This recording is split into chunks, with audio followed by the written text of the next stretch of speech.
Assalomu alaykum anime zona obunachilari. Bugun biz siz bilan shoyada ishlovchi Shadow yoki Iblis Lordi Rimuru ulardan qaysi biri kuchli degan savolga javob olamiz. Like bosing, obuna bo'ling, qo'ng'iroqchani bosib qo'ying.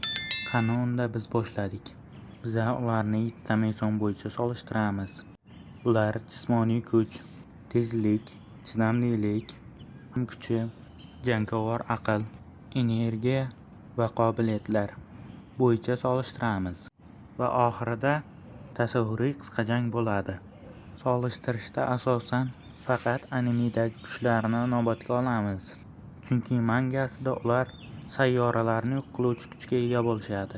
Shuning uchun bu jangda faqat animedagi kuchlarni inobatga olamiz. Birinchisi jismoniy kuch. Jismoniy kuch jihatdan u anchagina kuchli, lekin uning asosiy jismoniy kuchini aniqlab bo'lmaydi, chunki u ko'pincha qilichda jang qiladi. Rimuruga kelsak, Rimuruda ham xuddi shunday. U asosan qilichda jang qiladi, lekin uning jismoniy kuchi ham yetarlicha kuchli. Bu borada ikkalasiga ham 1 ochkodan beramiz, chunki ular deyarli bir xil jismoniy kuchga ega. Keyingi tur tezlik. Tezlik jihatdan Shadow 2 qilichboz bilan jang qilib, jangda yetakchilik qilgan va sehr yordamida o'ta katta tezlikda uchishi mumkin. Rimuruga kelsak, u qilichbozlikda katta tezlikda Hinata bilan jang qilgan va u yelkasidan qanotlar chiqarib katta tezlikda uchishi ham mumkin. Va qo'shimchasiga u borgan istalgan joyga teleportatsiya qilishi mumkin.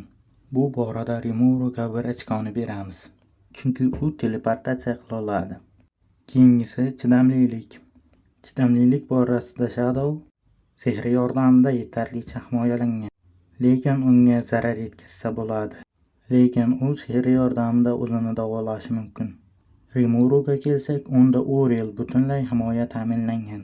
U deyarli hamma narsadan himoyalaydi va unga zarar yetkazsa ham tanasini istalgan joyini bir lahzada tiklay oladi. Bu borada Rimuruga 1 ochkoni beramiz, chunki uning himoyasi tengsiz va Shadowga qaraganda u tanasini istalgan joyini tiklay oladi. Keyingisi hujum kuchi. Hujum kuchi borasida Shadow o'zini atom bombasiga aylantira oladi. Bu deyarli butun boshli shaharni yo'q qilib yuboradi. Rimuruga kelsak, Rimuru bu borada juda ko'p sehrli hujumlarga ega. Keng ko'lamli qora chaqmoq, qora olov, Velzevuk yordamida butunlay yutib yuborish kabi katta hujumlarga ega. Bu borada Shadowga 1 ochkoni beramiz, chunki uning sehrli hujumi shaharlarni yo'q qilib yuborishi mumkin. Keyingisi jangovar aql. Jangovar aql jihatdan Shadow raqiblarni tushunish, ularni keyingi harakatlarini bashorat qilish orqali jangda juda ham aqlli. Rimuruga kelsak, uning boshida Buyuk Sagi nomli sun'iy ong mavjud. Buyuk Sagi raqibni harakatlarini baholash, qobiliyatlardan nusxa olish orqali yetarlicha aqlli. Bu borada ikkalasi ham 1 ochkodan beramiz, chunki Buyuk Sagi jang bo'yicha o'ta katta bilimga ega emas. Keyingisi energiya. Sehrli energiya borasida Shadowda ulkan sehrli energiya mavjud. U janglarda juda ko'p sehrli hujumlarni ishlatgandan keyin ham sehri yetarlicha qolgan. Rimuruga kelsak, u 700 ta iblisga nom bergandan keyin ham sehrli energiyasi tugamadi. Bu borada Rimuruga 1 ochkoni beramiz, chunki unda Iblis Lord sifatida juda ko'p sehr bor. Keyingisi qobiliyatlar. Qobiliyatlar borasida Shadow o'zini bombaga aylantirishi, sehrli quyuq yordamida turli qurol anjomlar yasashi, sehr yordamida o'zini davolashi va boshqa ko'plab qobiliyatlarga ega. Rimuruga kelsak, bu borada uning qobiliyatlari juda ko'p. Sun'iy ong, Uriel butunlay himoya, Velzevuk hamma narsani yutib yuborish, qobiliyatlarni birlashtirish va boshqa ko'plab qobiliyatlarga ega. Bu borada Rimuruga 1 ochkoni beramiz, chunki qobiliyat jihatdan Rimuruda qobiliyatlar nisbatan ko'proq.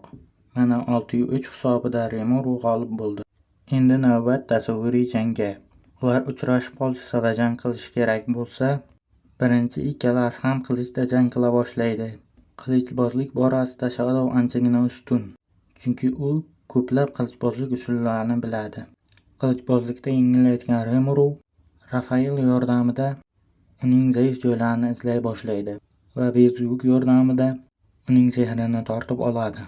Asta-sekin sehri kamayayotgan Shadow orqaga chekinadi va o'zining eng kuchli hujumini Atomikdan faollashtira boshlaydi. Rimuru bo'lsa, Uriel mutlaq himoya orqali himoyalanadi, ammo Atomik Urielni buzib o'tib, Rimuruga ozroq ziyon yetkazadi. Rimuru esa o'zini tez davolab, Verzuguk bu yordamida yana energiyani o'g'irlay boshlaydi. Sehrining katta qismini yo'qotgan Shadow asta-sekin yana kuchsizlana boshlaydi. Bu borada Rimuru Shadowga bir necha jarohat yetkazadi va oxir-oqibat Verzuguk yordamida Shadowni butunlay yutib yuboradi. Mana tasavvuriy jangda ham Rimuru g'olib bo'ldi. Tomosha qilganingiz uchun rahmat. Like bosing, obuna bo'ling va qo'ng'iroqchani bosib qo'ying. Keyingi jang kimga qarshi kim bo'lsin, kommentlarda kutib qolaman. Rahmat, salomat bo'ling.